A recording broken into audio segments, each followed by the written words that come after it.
जी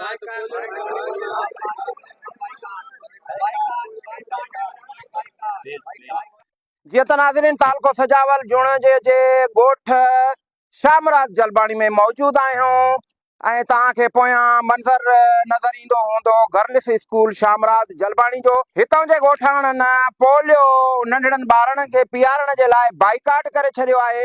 अचो त उन्हनि खां मौक़िफ़ वठूं, ॾिसूं त उन्हनि जो छा चवणु आहे। तव्हांजो नालो? साईं मुंहिंजो नालो इमामदाद पाण ज़ात जलबाणी। जलबाणी।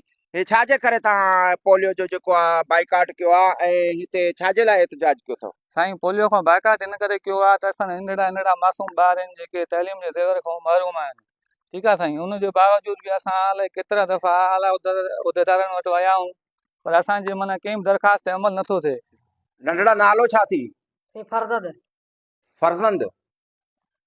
ऐं काई क्लास में पढ़ंदो आहे? पहिरीं पढ़ंदो आहे। नंढड़ा इहो ॿुधाए त हिते जेकी स्कूल में तव्हांजे गर्ल्स स्कूल में जेकी उस्ताद टीचर मुक़ररु आहे त उहो डेली ड्यूटी ते पंहिंजे ते ईंदी आहे तव्हांखे पढ़ाइण?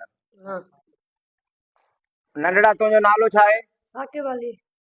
साकिब अली जेकी उस्ताद हिते मुक़ररु आहे असांजी जेकी तव्हांजे हिन स्कूल में, त इहा डेली ईंदी आहे पढ़ाइण मूंखे? हा। तूं काएं दर्जो पढ़ंदो आहे?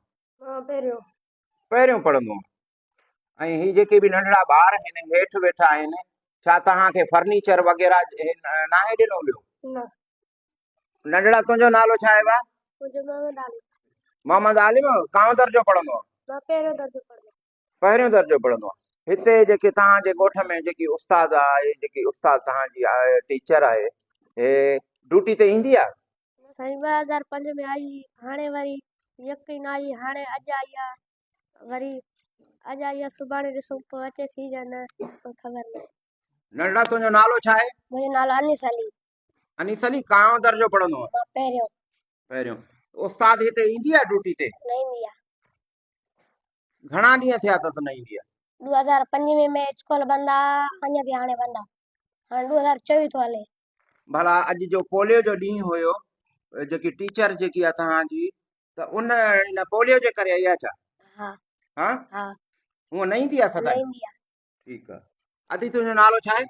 नीलम। अदी नीलम, तूं घणो काओं दर्जो पढ़ंदी आहे? हिकिड़ो। पहिरियों। छा ही जेकी उस्ताद आहे जेकी तव्हांजी मुक़ररु आहे हिते, उहो ईंदी आहे सदाईं? न ईंदी आहे। जी? पोलियो जे वारो आहे करे आई आहे, पोलियो जो वारो। अदी तुंहिंजो नालो छा आहे? शीला गुल।